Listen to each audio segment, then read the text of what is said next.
Good evening and welcome. We're so glad that you're here for our Did You Know event. And I'm Wendy Oakes, pastor here at Community United Methodist Church.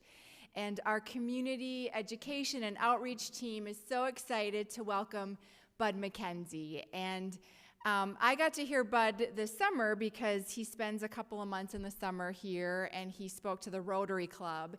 And I was just so impressed by his work that he's done in Afghanistan and hearing his understanding of things going on there. And of course, that was earlier this summer before we had any idea how much things were going to change in Afghanistan. But it just seems very timely to have him here to hear his insights. And then he's also going to share about the work he's doing in promoting compassion among our students. And so anyway, I invite you to help me welcome Bud MacKenzie.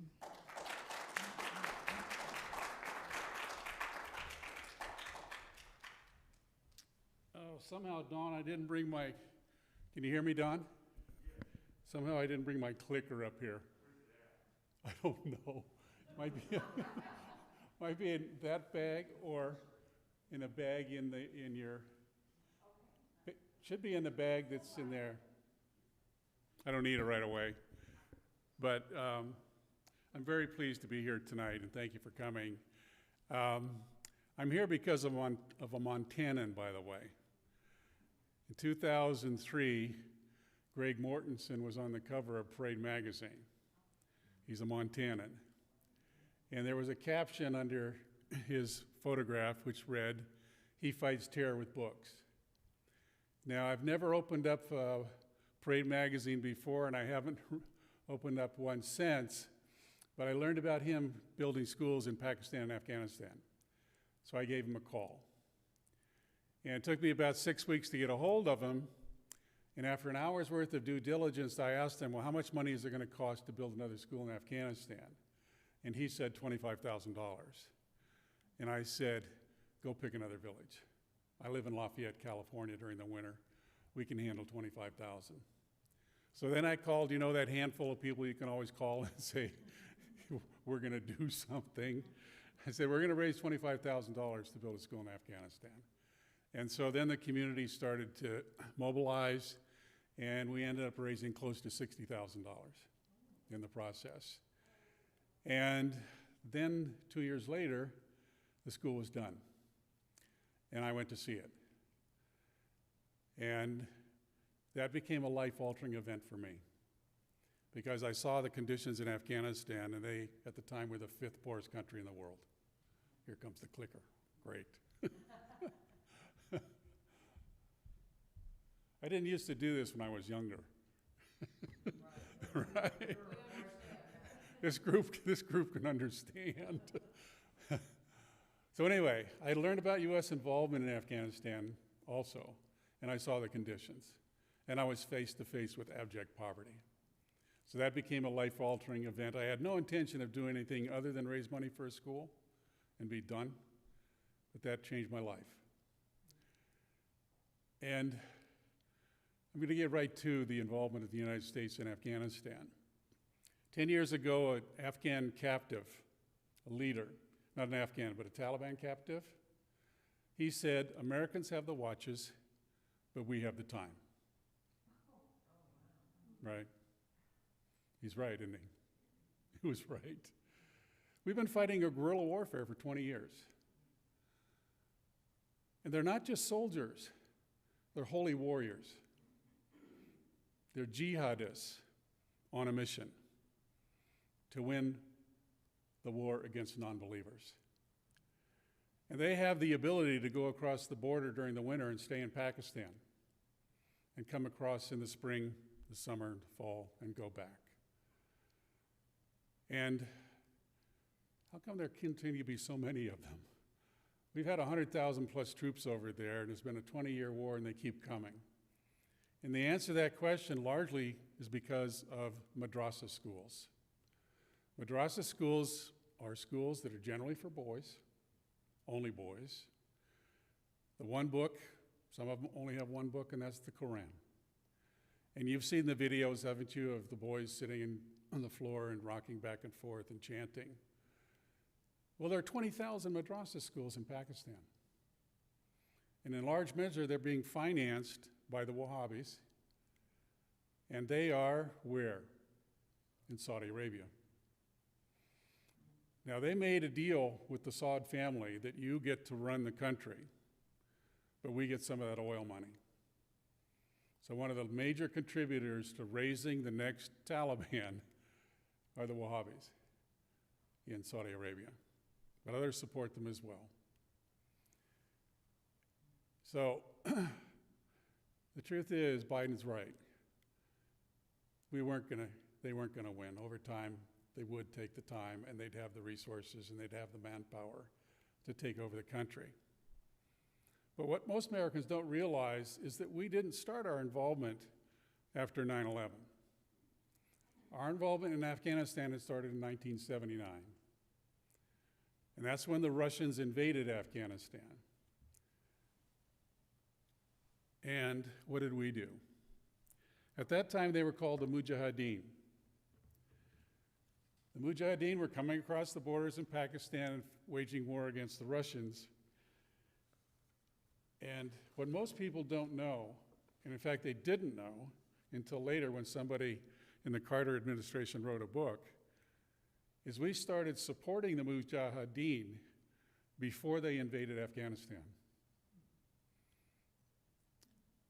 Brzezinski said, and he was the national security advisor to Carter, and I'm quoting him word for word, "We didn't push the Russians to intervene, but we knowingly increased the probability that they would.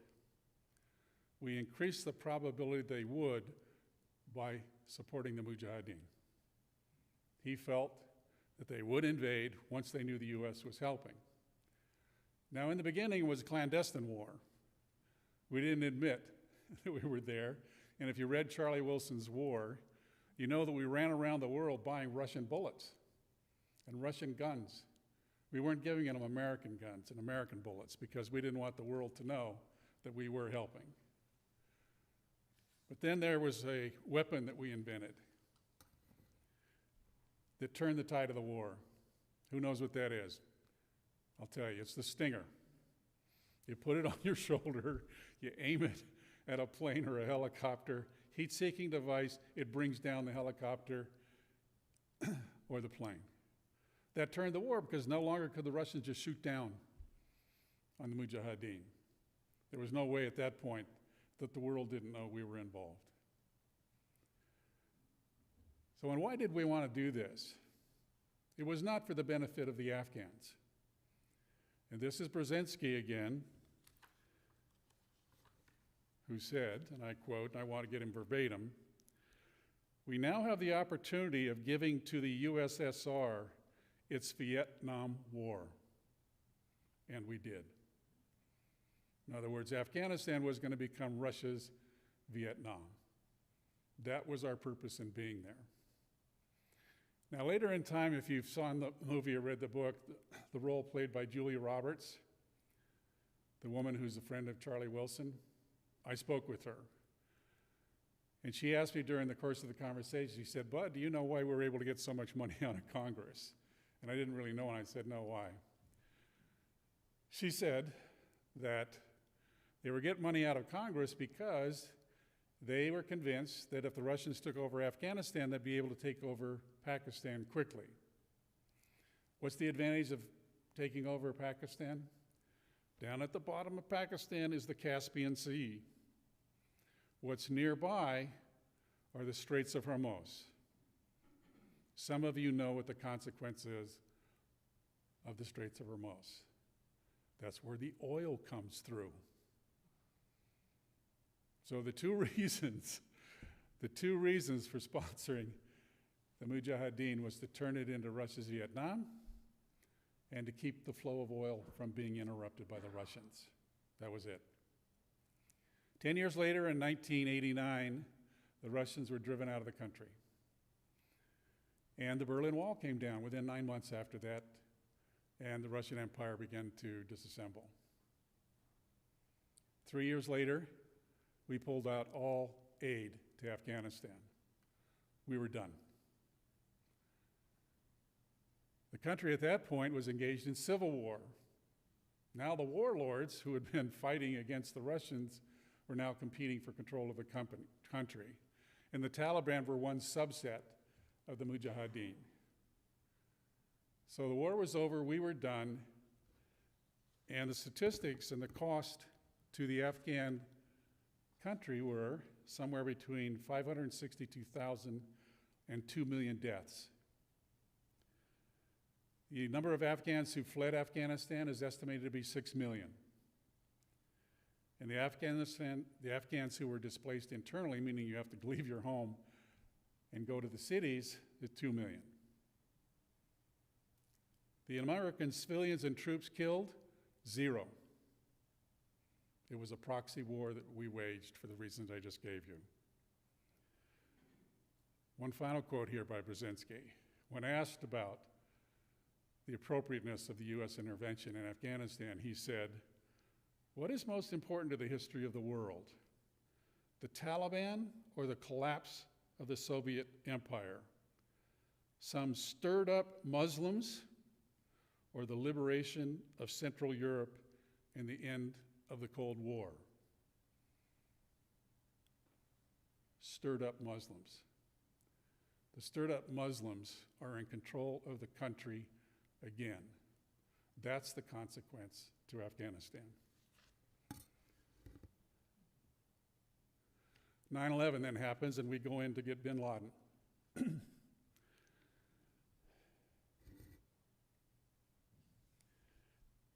Been there 20 years. The American servicemen killed through April of this year, 2,448. The Afghan police military killed 66,000 and 47,000 Afghan citizens. Now, what was the difference between, and then in 1996, the Taliban took control of the country. They won. Now, let's compare the difference of what it was like when the Russians were in the country. When in Afghanistan, the Soviet-backed government banned child marriage, granted women the right to choose their partners, girls enrolled in schools and universities in record numbers, and by the early 80s, women held parliamentary seats and even the office of vice president. What's the difference between that and the Taliban control of the country? Girls' access to education after the age of 8 was outlawed. Women were forbidden from working. Women were forced to cover their entire bodies when in public, including their faces. They were forbidden from seeking treatment from a male doctor, unless accompanied by a male family member. They were forbidden speaking loudly in public. Their voices were banned from the radio, and it was made illegal to display any images of women, either in public or in the home. Untold numbers of educated women who had previously worked as productive members of society were concealed behind burqas and removed from public life. Others were reduced to begging or prostitution in order to provide for their families. Soccer was banned, so was music, except for religious chants. And the Taliban government held public executions in Kabul's Ghazi Stadium, a soccer stadium. I went to that stadium. Man's inhumanity to man shocks me at times, and being inside that stadium was one of those times. We have backed the jihadists. We were the ones. Afghanistan would have been better off with the Russians, wouldn't they? Particularly the women. We should have left that country alone.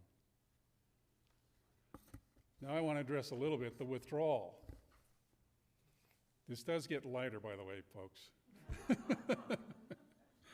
But people ask me if this is upsetting, and the answer is yes. It is upsetting.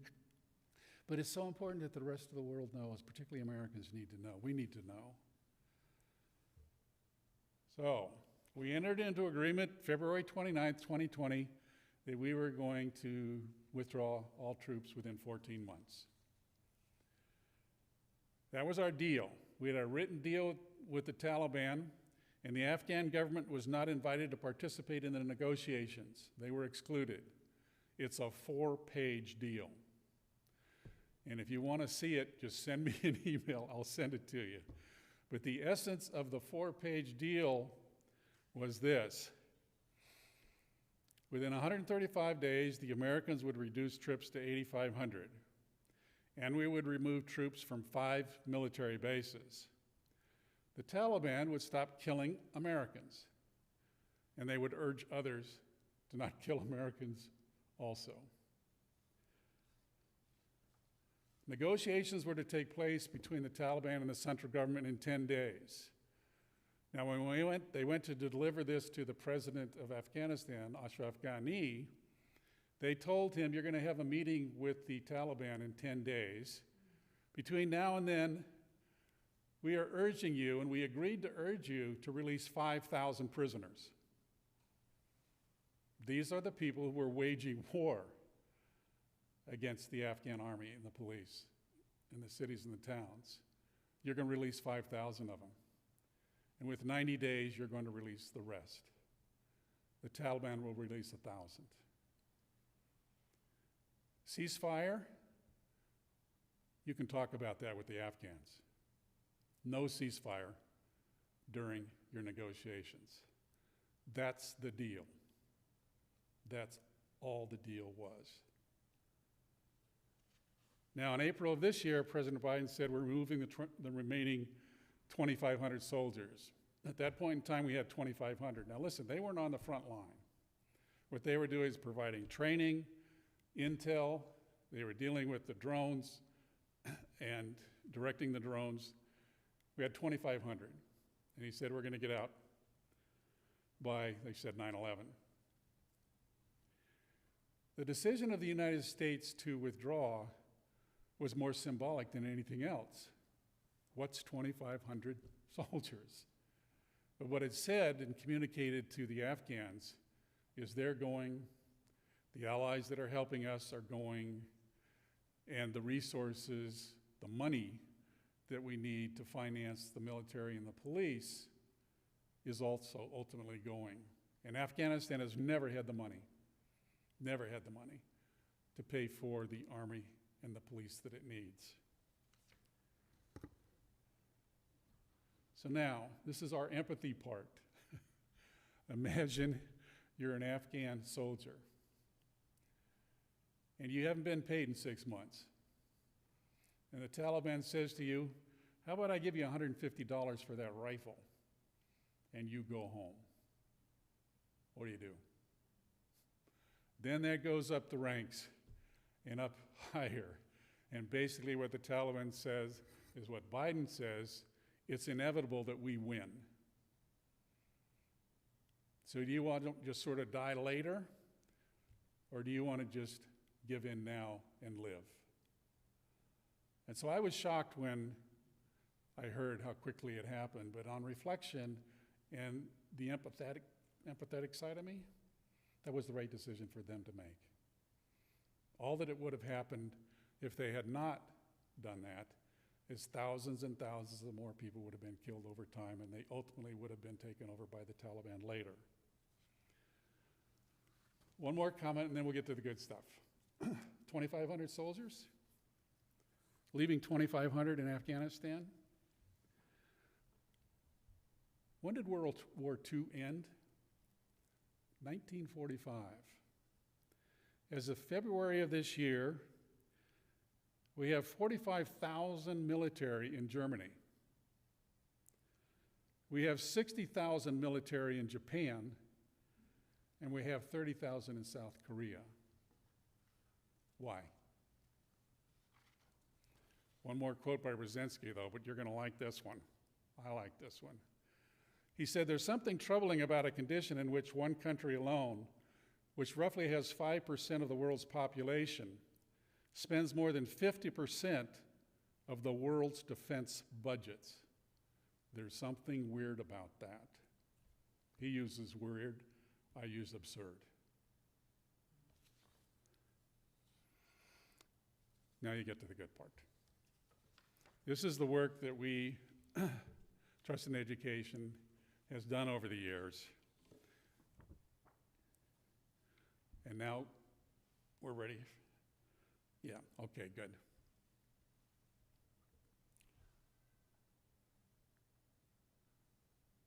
All right. Donna, you got it? So I got the clicker, though. Oh, yeah, there we go. Okay, that's the first school. That was school built through Central Asia Institute. That was Greg Morton's organization. I took this to elementary school, and within 2 minutes, and showing the photograph around, within about 2 minutes, one young boy says, "Hey, where are the swings?" Where are the swings? So I went back the next time. Oh, there they were. Oh, you saw it. There they were. We put in swings, a monkey bar, a seesaw, and you know what? More kids go to school. School is a fun place to be. So we put in playgrounds in, 4 or 5 schools.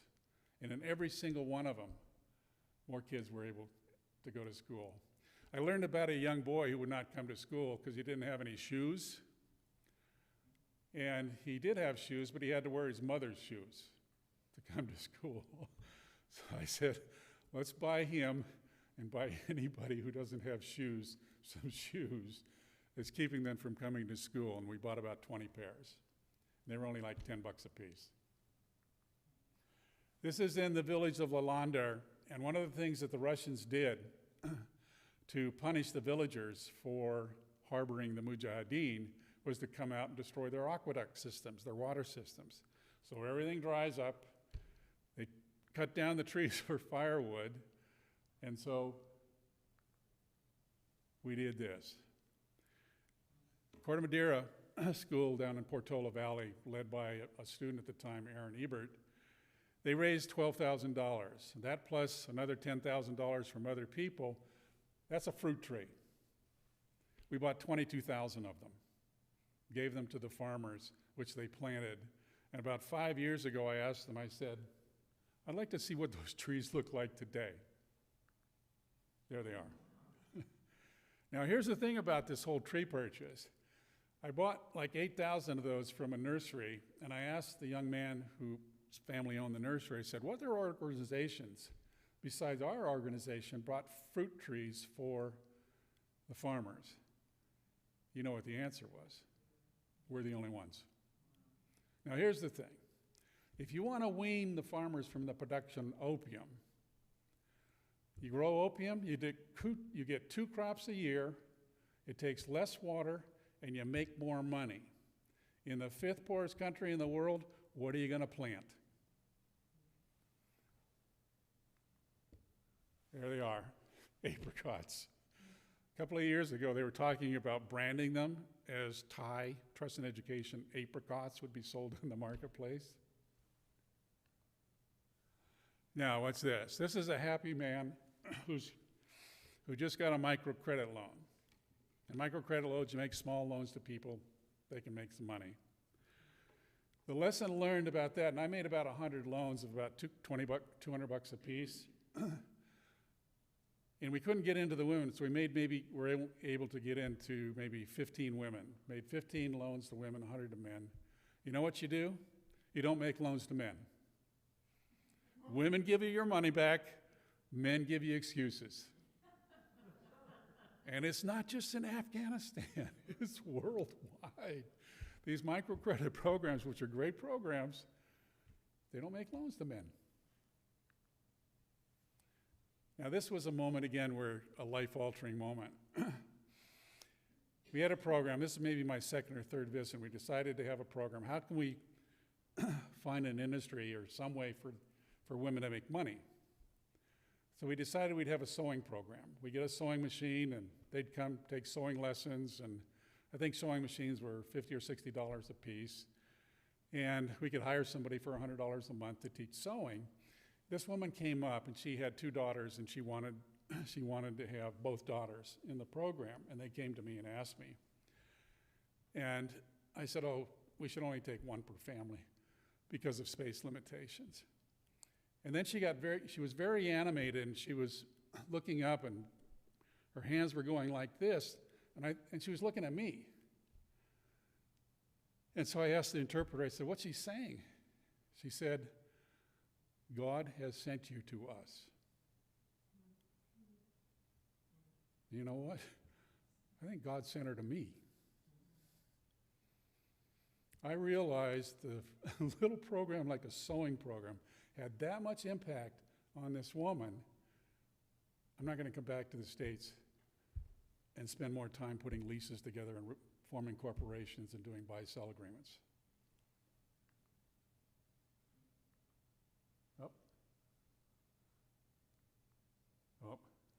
We go back one. Oh, this is outside my garage in Lafayette. There's a program called the Denton Program where you can ship humanitarian aid on military aircraft for free. We've done one shipment a year. This was the last shipment. This was October 31st. And here was the problem is normally we'd go to a church, and Methodist church, by the way. And people would pack, they'd come back, over 100 people would come and pack, and then other people would be dropping stuff off. But with COVID, you can't do that. So I had to come up with how can you have a COVID-compliant packing party and still ship? So I said, okay, bring everything to my house. This is only one load, by the way. The total shipment this year was 38,000 pounds. If there's one thing we have in this country, we got stuff.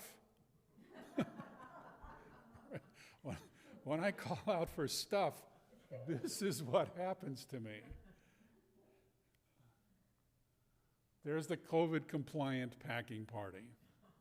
Volunteers come in, wearing masks, pack it up, and we send it off.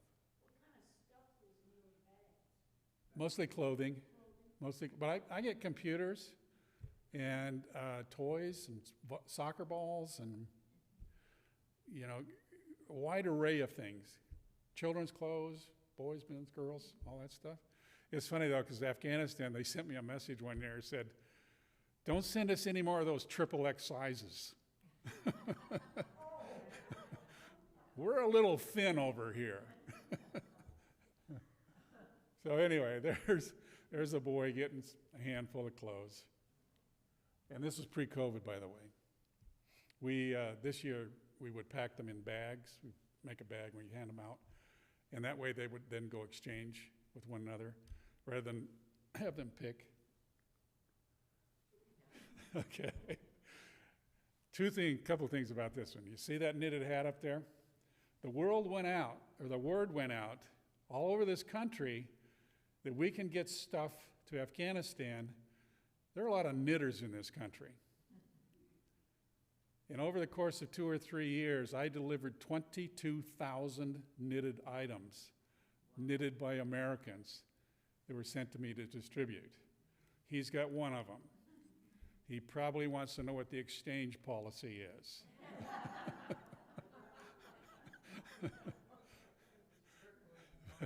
But the other thing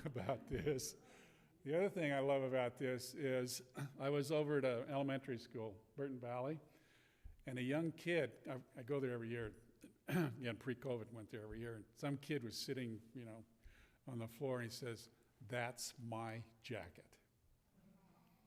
Isn't that great? He saw his jacket on an Afghan child. Oh, this one. This one I call squatter's rights. What he's sitting on is a bucket of rice that was donated by an organization previously called Stop Hunger Now, where they get people together and pack up packages of rice. That's a bucket of rice. The amount of rice that we were able to transport and distribute into refugee camps provided over 1.5 million meals. And he's got his.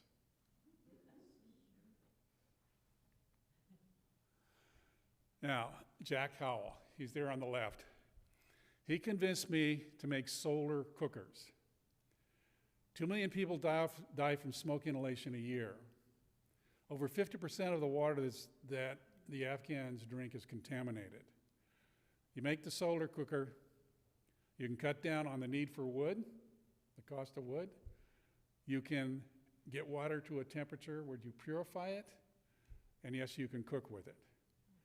We provided over 7,000 solar cookers, and we taught them how to use it. We didn't just send it over there and say, good luck with the sun, figure out how to position it yourself. And when you do the math, we'd have these solar cooking class, they could go home with 2. So that's about 3,000, 3,500 families that went back. But when you figure on average, there's like 7 per family, and then plus they got neighbors. With 7,000 of them divided by 2, you're talking about 20,000 people in refugee camps who learned how to cook with solar and could. Now, this is in the village of Farzah, and this is a classroom. This is a classroom, right? They had classrooms in the homes, and they didn't have a school for girls. This happened because Sue Paulson decided to have a fundraising event to raise money to build a school for girls in this village, and this school was built. And Ambassador Jawad, the ambassador of the United States, he came as the keynote speaker. Khaled Husseini, author of The Kite Runner, came to be there that night in support. And we raised $65,000 that night. This school gets built. The enrollment of girls in school went from 250 to 375 as a result of having a nice school for them to go to. And this is another interesting thing. I was sitting around, you do a lot of sitting around the carpet with men when you're in Afghanistan. And I was talking to one of the teachers, and I asked him, well, how many girls are actually not going to school that could? What's the percentage that are going to school? 50%. So 50% were not going to school. And he said, oh yeah, things are really good now. I said, what do you mean? You got 50% who aren't able to, their parents aren't letting them go to school. And he said, oh no, years ago they wouldn't let the boys go either. And I said, really? Why is that? And he says, oh, schools, that's where heretics are made. That's where you get your non-believers. So he was all excited that boys were getting into school, and of course excited now that the girls had a school for themselves. So I have to ask them something while I'm there. So I said, how many of you want to be teachers? These are the number of kids in the room who said, I want to be a teacher. Teacher is really highly revered over there, by the way. Number of kids who want to be doctors? All right, the last one is who wants to be a lawyer?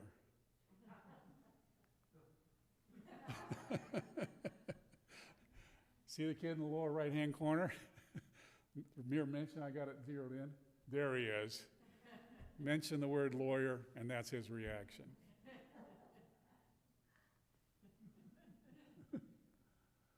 Now, here's what else happened also, is that I was going to Afghanistan, and they knew about the ability to ship stuff. So I got a call from a law firm in San Francisco who was upgrading their computers.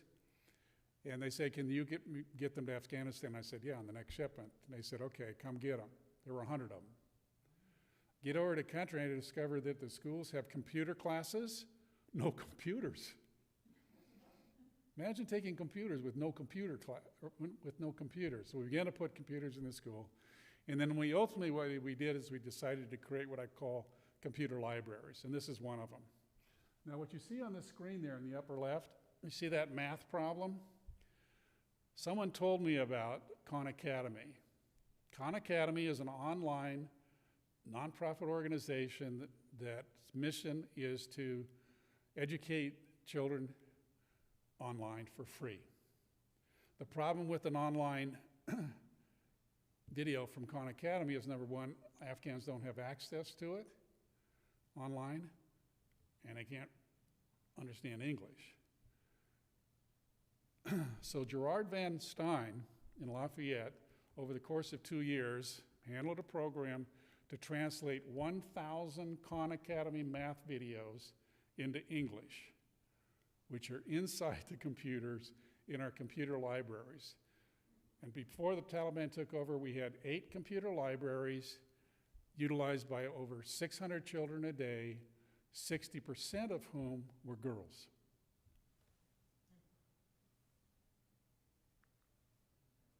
Yeah, here's one of them. See that one? Can you read?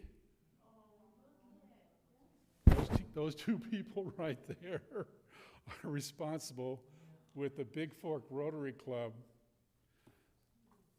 as Billy and Stephen Moxness. Between them and the Bigfork Rotary Club, there are two libraries there because of them. And they're still able to use them? Well, pre-Taliban, yeah. So not now? Not now. Not too many people are going out of their house right now. Okay, here's another program that started 9 years ago.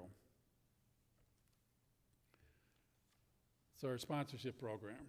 And basically, we had our program director go down the streets of Kabul and find kids begging, shining shoes, washing windows, and I'll give you a couple of them. Boys and girls shining shoes. This one's selling eggs.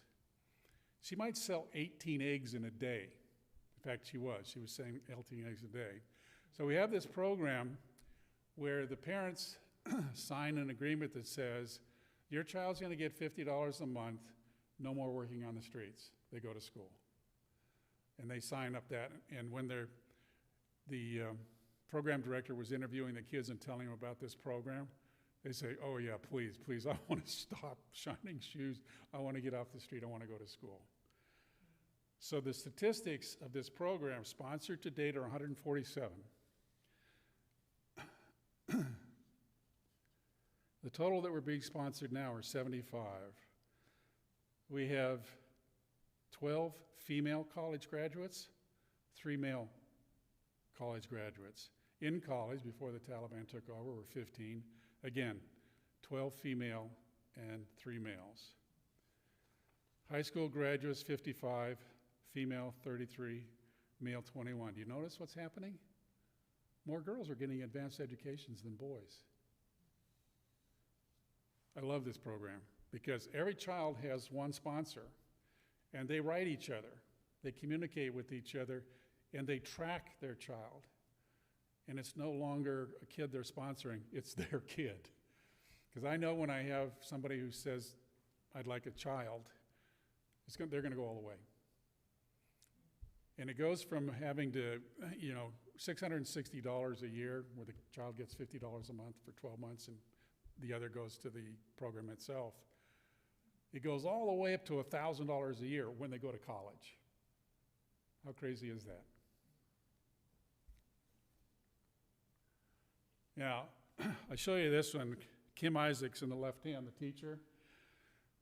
Several years ago, the fundraising we had at schools was called Change for Change.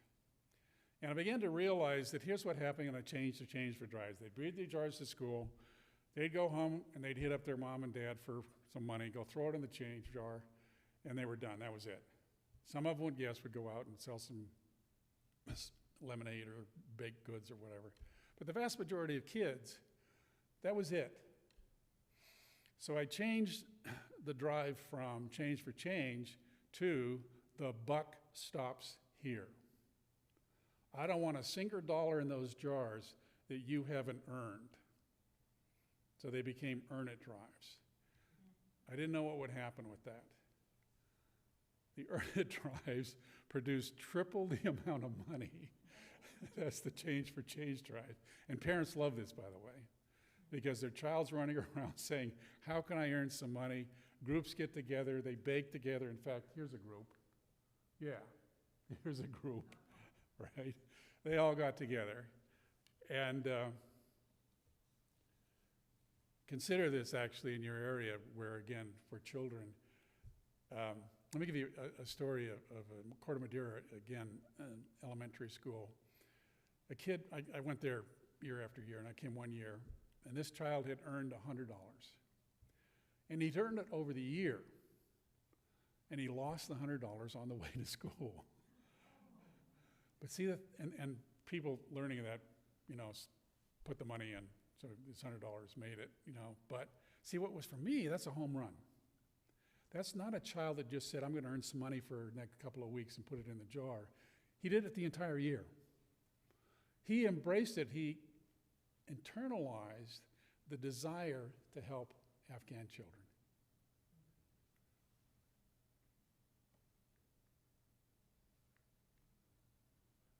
All right. That's a library that was purchased with the beach school kids' earnings. So imagine again, they come back to school and they get this photograph of a library that their earnings paid for. Women, here's the last subject and the most critical. This was the first photograph that I received before the first school that was built. I got it. And I wasn't going to show it to anybody because it has a way of being depressing, but it's actually the most valuable photograph that I have. Because look at the heads. They're all down. Submission. Don't notice me. And when I first went to Afghanistan, I'll tell you what happened to me. If I look around the room and I look at you women, you all look right back in my eye. When I did that in Afghanistan, they looked down, they look away. They didn't feel comfortable contacting with my eye to eye. So here's how she starts out. Here's where we want her to be. I have 3 photographs of this group, and every single one, there's up there, Helen Reddy, hear me roar. Every single one of those photographs, she's looking right into the camera, got her hands on her hips. Final photograph, that's what they want. More than anything, that's what they want. And incidentally, this release of 5,000 prisoners, I forgot to tell you, Ashraf Ghani said, I can't make the decision. So he called what's called a Loya Jirga. He had representatives from the entire country come into Kabul. There were about 2,000 or 3,000 of them. And over a course of 3 days, they decided, okay, we'll let them go because they wanted peace so badly. They were going to release, and they did release the 5,000 prisoners. Okay, Dan. That's the end of. So what's the future for trust in education? I've been telling everybody, don't send me any money. Because no organization that's asking you for money in Afghanistan now should be. Because we don't know what the future's going to bring. And the banks just opened, and my program director stood in line for 5 hours, never made it to a teller. He was trying to get money out that I'd wired there for them, and they're giving out $200 per person. So any organization that's really talking about exclusive in Afghanistan, wait. So hang on to your checks, hang on to your money, sign up on the newsletter list out there, and I will send out an email letting people know when it's okay. Because it doesn't make sense for me to take money without me knowing how I'm going to be able to spend it. Oh, we don't need that one. Okay, now Dan. Or Don, sorry. It's that age thing. I'll be calling him Dave before it's over. All right. There's a epidemic in this country that I want to address tonight. And that epidemic is narcissism. Narcissism is on the rise. Compassion and empathy are on the decline. They did a study at the University of Nebraska over a 10-year period, which involved 14,000 incoming freshmen. And they discovered that empathy had declined by 40%. There's an article in a magazine online that I want to read you the results of. For over 3 decades now, researchers have tested college students. The results are stunning. Today, 70% of students score higher on narcissism and lower on empathy, whereas the inverse was true of students in the 1980s. While studies vary, the general consensus in the social sciences is that narcissism is rising or has risen. Compared to college students of the late 1970s, the study found students today are less likely less likely to agree to these statements. I sometimes try to understand my friends better by imagining how things look from their perspective. They are less likely. And they also are less likely to agree with this statement. I often have tender, concerned feelings for people less fortunate than me. Now, prior to my deciding to raise money to build a school in Afghanistan, I was a lawyer. I played let's make a deal. Buy a business, sell a business, play a deal. When I got involved in the Afghanistan pursuit, all of a sudden, I've got a bunch of volunteers, givers. You know what? Givers are happier people, and they lead more rewarding lives.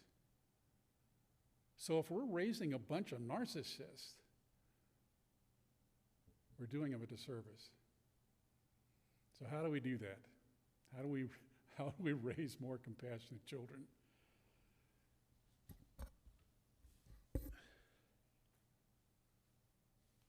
Let's see, I'm missing one more thing. Okay. Would you bring me one of those books? Yeah, thanks. Well, I was asked to create a course for teachers online. I have 2 courses online now that are offered through Dominican College, and they are taken by teachers. And one of them is reversing the trend from narcissism to compassion, and the other is including the excluded. What do we do about the children who are being excluded on campus? And here's the book I want to show you. How many of you are grandparents? Those of you who are grandparents, how many of your children want advice on how to raise them? Right? I've only had 2 hands go up in all the talks I've given. This is your answer. And this is the Danish way of parenting. The Danish people are among the happiest people in the world. Year after year after year, they're ranked either 1, 2, or 3 of the happiest people in the world. They're raising people who are compassionate and empathetic. In fact, they have a curriculum in the Danish schools on compassion and empathy. Check your schools. More and more schools are actually sort of recognizing the problem. They're devoting more time to that. One of the things that the No Child Left Behind impact had, where your test scores had an impact maybe on the money you receive, they were spending less and less time on social skills and more on subject matter to score higher on the tests. And when you think about it too in terms of your education, do you know how much trigonometry I'm using these days? Algebra 2. Social skills are as important, if not more important, to learn while in school.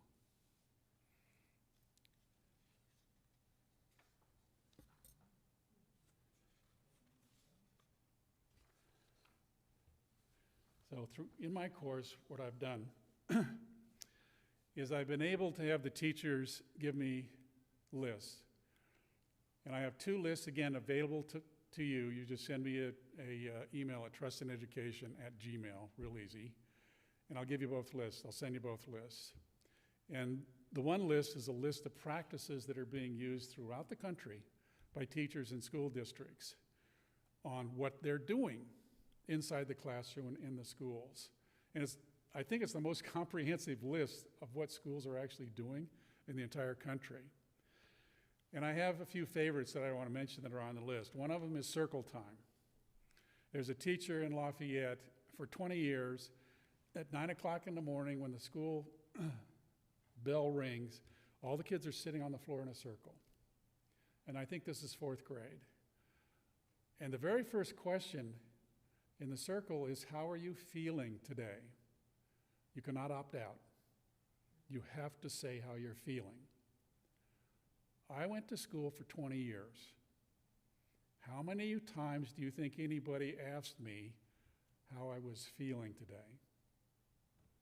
0. They asked me, what score did you get? Did you win the ball game? What school did you get into? What job offers have you received? Nobody actually said, how are you feeling? So at these young ages, if it becomes customary and usual for them to actually discuss their feelings, they're going to realize that they share a lot of feelings in common.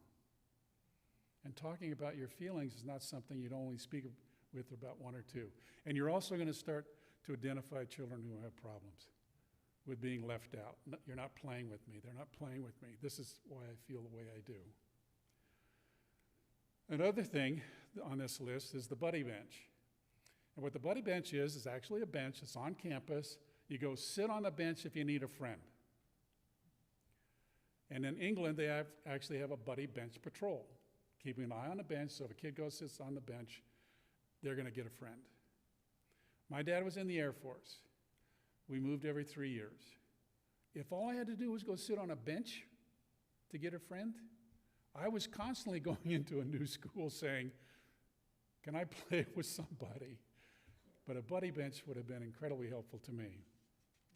There's one that was actually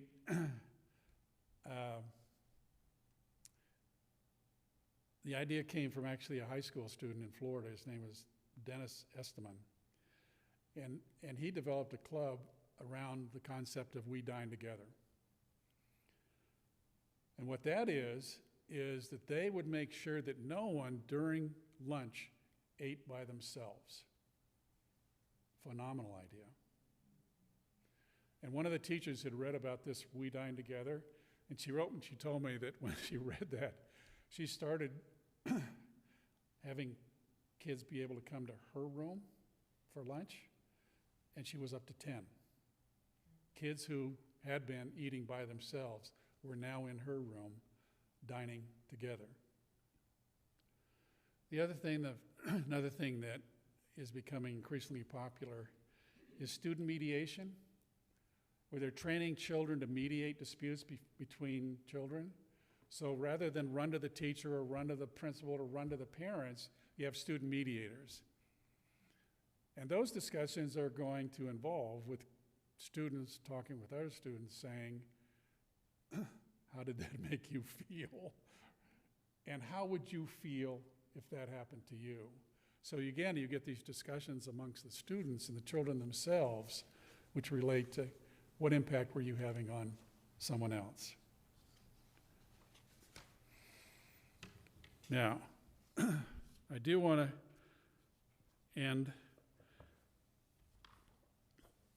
by telling you how enamored I am with the country of Denmark. And I want you to imagine that you're a senior in high school and you can go off in one of two directions. You can live in Denmark, live in the United States, and forget about it's cold over there and all that. But just think of them as sort of societies. All right. Number one, in Denmark, you get free health care. We have 30 million people who are uninsured, 10, 20, 30 million, they don't have the numbers online, of people who are considered to be underinsured. A child that graduates from college in the United States on average walks out owing $40,000. In Denmark, you're given $900 a month to go to college. This makes a college accessible to every single child in the country, independent of the wealth of their parents.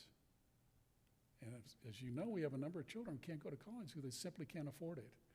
You know, and if they want more scientists, they want more engineers, they pay them more. They give them more money to encourage them to go into those disciplines. Now, in terms of income that is earned, it's about the same. But in the United States, you're going to work 24% more hours to get the same income as living in Denmark. The Danes stopped working at 4 o'clock in the afternoon, and they're serious about it because they want to get home for the kids. Meetings will be called to an end. They stopped them right at 4. None of this 6, 7, staying late, 4 o'clock. Vacation time, paid vacation. In Denmark, you get 2.08 days per month, and it starts immediately. You don't have to wait a year. So if you've worked there for a year, you have 25 days accumulated, but you could be using vacation time during the year. In the United States, there is no rule, but on average, it's 2 weeks. And pre-COVID, more than 50% of Americans We're not using the vacation time they have. This one is the one that really boggles everybody's mind. Maternity leave.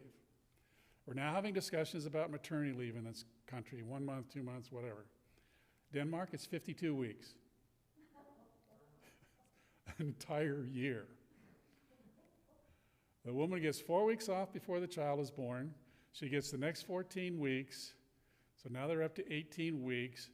Dad gets 2 weeks. They have 30 weeks left, and they get to decide between themselves whether it's dad or mom who gets the 30 weeks. Preschool. The United States, so many couples, or both of them are going to have to work to afford the housing, right?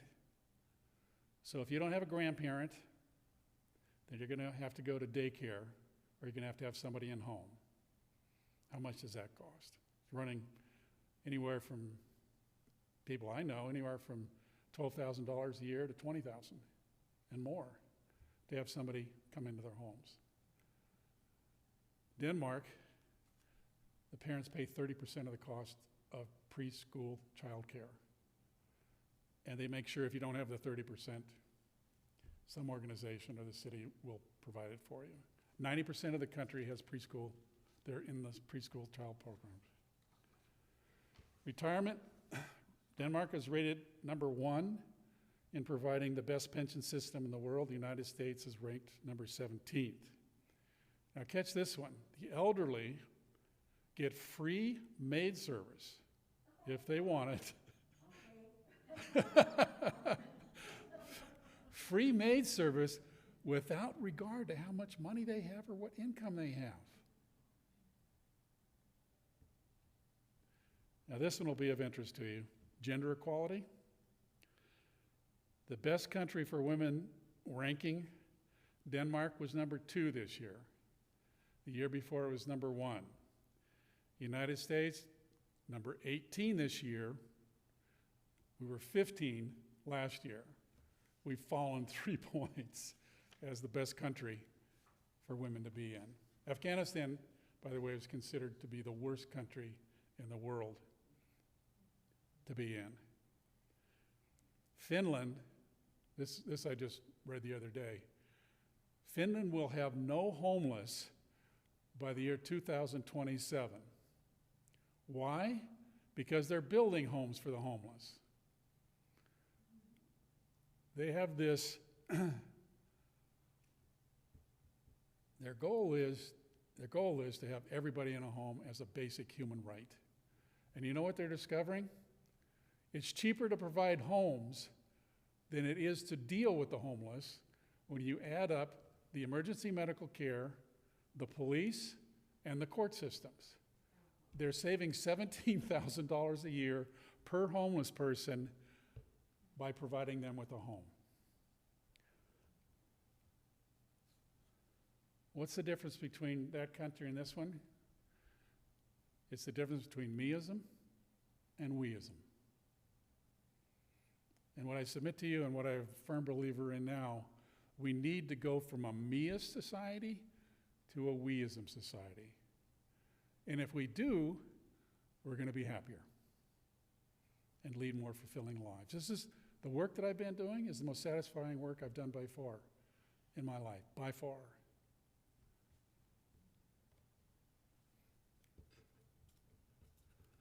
So I got 2 quotes I'll leave you with.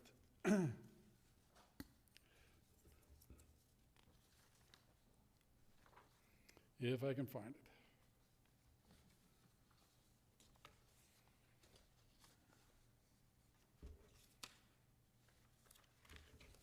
Oh. Before that, let me just keep thinking, and then I'll end. There's a list out there, sign up, a list to get on the newsletter, and please, print legibly. You people think that you can just scribble your name there, and I'll be able to get an email to you. It doesn't work. Send me an email if you want any of these lists, and I urge you to do that because you can circulate them among school districts and teachers. The other list, by the way, is advice to parents from teachers. There's some very interesting advice that teachers, because that's one of the questions they're asked, is what advice would you give to a parent if you could be speaking to parents? My book's out there. There's other books out there. This one, by the way, I paid $12 for. Your cost $10. Not going to make some change. So I'm paying you $2 to read this book. And share it with your friends. 2 quotes. Change will not come if we wait for some other person or some other time. We are the ones we've been waiting for. We are the change that we seek. That was President Obama. An easier quote to remember is the same one, and when you're combing your hair or brushing your teeth in front of the mirror, just think this: the buck stops here. Thank you for coming tonight, and thank you, Wendy, for having me.